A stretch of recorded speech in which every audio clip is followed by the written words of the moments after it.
എല്ലാ പ്രിയപ്പെട്ടവർക്കും യേശു ക്രിസ്തുവിൻ്റെ നാമത്തിൽ വന്ദനം. ഇന്ന് നമുക്ക് 119 സങ്കീർത്തനത്തിൻ്റെ 97 മുതൽ 104 വരെയുള്ള വാക്യങ്ങളെക്കുറിച്ച് അല്പനേരം ചിന്തിക്കാം. നിന്റെ ന്യായപ്രമാണം എനിക്ക് എത്രയോ പ്രിയം, ഇടവിടാതെ അത് എൻ്റെ ധ്യാനമാകും. നിന്റെ കൽപ്പനകൾ എന്നെ എൻ്റെ ശത്രുക്കളെക്കാൾ ബുദ്ധിമാനാക്കും. അവ എപ്പോഴും എൻ്റെ പക്കൽ ഉണ്ട്. നിന്റെ സാക്ഷ്യങ്ങൾ എൻ്റെ ധ്യാനമായിരിക്കൊണ്ട് എൻ്റെ സകല ഗുരുക്കന്മാരിലും ഞാൻ ബുദ്ധിമാനാകും. നിന്റെ പ്രമാണങ്ങളെ അനുസരിക്കിയാൽ ഞാൻ വയോധികന്മാരിലും വിവേകമേറിയവനാകും. നിന്റെ വചനം പ്രമാണിക്കേണ്ടതിന് ഞാൻ സകല ദുർമാർഗത്തിൽ നിന്നും കാൽ വിലക്കുന്നു. നീ എന്നെ ഉപദേശിച്ചിരിക്കിയാൽ ഞാൻ നിന്റെ വിധികളെ വിട്ടുമാറിയിട്ടില്ല. തിരുവചനം എൻ്റെ അണ്ണാക്കിന് എത്ര മധുരം, അവ എൻ്റെ വായ്ക്ക് തേനിലും നല്ലത്. നിന്റെ പ്രമാണങ്ങളാൽ ഞാൻ വിവേകമുള്ളവനാകും. അതുകൊണ്ട് ഞാൻ സകല വ്യാജമാർഗവും വെറുക്കുന്നു. ഒരു ദൈവഭക്തൻ എങ്ങനെ ആയിരിക്കണം, അവൻ എങ്ങനെയാകും എന്നുള്ള കാര്യമാണ് ഇവിടെ വിശദീകരിക്കുന്നത്. ദൈവഭക്തന്മാരെ സംബന്ധിച്ച് ദൈവത്തിൻ്റെ ന്യായപ്രമാണം എന്ന് പറഞ്ഞാൽ ദൈവത്തിൻ്റെ വചനങ്ങൾ ഏറ്റവും പ്രിയമുള്ളതായി കണക്കാക്കണമെന്നാണ്. അത് ഇടവിടാതെ ധ്യാനിക്കുക.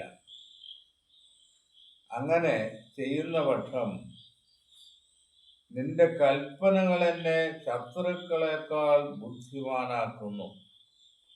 അപ്പോൾ ദൈവമക്കളെ സംബന്ധിച്ച്, ദൈവത്തിൻ്റെ ഭക്തന്മാരെ സംബന്ധിച്ച് ശത്രുക്കൾ ഉണ്ടെന്നുള്ളതാണ്. ഏതാണ് ഈ ശത്രുക്കൾ? 3 ശത്രുക്കളാണ് ദൈവഭക്തന്മാർക്കുണ്ട്. ഒന്ന് ലോകം, ഒന്ന് ജഡം, ഒന്ന് പിശാച്.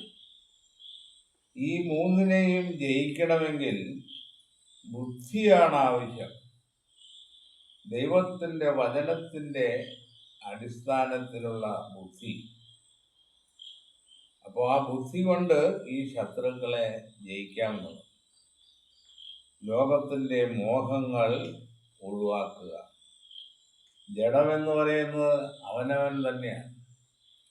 അവനവൻ്റെ മനസ്സുകളിൽ പോരാടിക്കൊണ്ടിരിക്കുന്ന നന്മയും തിന്മയും തമ്മിലുള്ള ഒരു പോരാട്ടമാണ് ഓരോ മനുഷ്യൻ്റെയും മനസ്സുകളിലുള്ളത്. അതിൽ തിന്മകളെ കീഴടക്കുക എന്നുള്ളതാണ്. അതാണ് ജഡത്തെ കീഴടക്കുക എന്നുള്ളത്. 3ാമത്തെ ശത്രു പിശാചാണ്.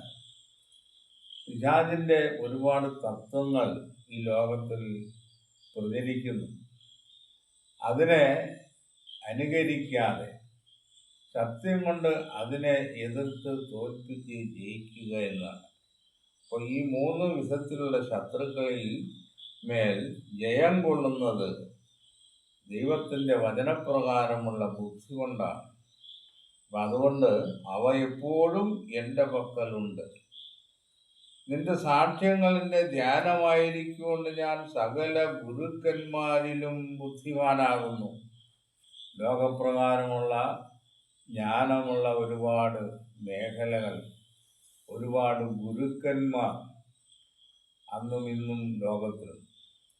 അവരെയെല്ലാം വെല്ലുന്ന വിധത്തിലുള്ള ഗുരുശ്രേഷ്ഠനായി തീരുവാൻ ദൈവത്തിൻ്റെ വചനം ഒരുവനെ ബുദ്ധിമാനാക്കും എന്നുള്ളതാണ്. അത് ആത്മീകവും ഭൗതികവുമായ മേഖലകളിലുള്ള അറിവ് ദൈവഭക്തിയിൽ കൂടെ പ്രാപിക്കാവുന്ന വിഷയമാണ് വേദപുസ്തകം പറയുന്നത്. നിന്റെ പ്രമാണങ്ങളെ അനുസരിക്കാൻ ഞാൻ വയോധികന്മാരിലും വിവേകമേറിയവനാകും. നമുക്ക് പൊതുവെ ഒരു ധാരണയുള്ളത് രോഗപ്രകാരം ആയുസ് കൂടുതലുള്ളവർക്ക് കൂടുതൽ അറിവും വിവേകവും ബുദ്ധിയും ഉണ്ടെന്നുള്ളതാണ്. പക്ഷേ അതുകൊണ്ട് ഒരു അറിവോ വിവേകമോ ബുദ്ധിയോ പ്രാപിക്കണമെന്നില്ല. അത് പ്രാപിക്കണമെങ്കിൽ ദൈവവചനത്തിൻ്റെ അടിസ്ഥാനത്തിലുള്ള ജീവിത മുന്നേറ്റം ആവശ്യമായിരിക്കുന്നതല്ല. നിന്റെ വചനം പ്രമാണിക്കേണ്ടതിന് ഞാൻ സകല ദുർമാർഗത്തിൽ നിന്നും കാൽ വിലക്കുന്നു. ദൈവത്തിൻ്റെ വചനത്തിനെതിരായി പ്രവർത്തിക്കുവാനും തിന്മകളിലേക്ക് നയിക്കുവാനും തക്ക വിധത്തിലുള്ള കാര്യങ്ങളാണ് ഇവിടെ നിലനിൽക്കുന്നത് അധികവും. അപ്പോൾ അതിൽ നിന്ന് നമ്മുടെ കാലുകളെ വിലക്കേണ്ടത് ആവശ്യമായിരിക്കുന്നു. തിരുവചനം എൻ്റെ അണ്ണാക്കിന് എത്ര മധുരം, അവ എനിക്ക് തേനിലും നല്ലതെന്നാണ്.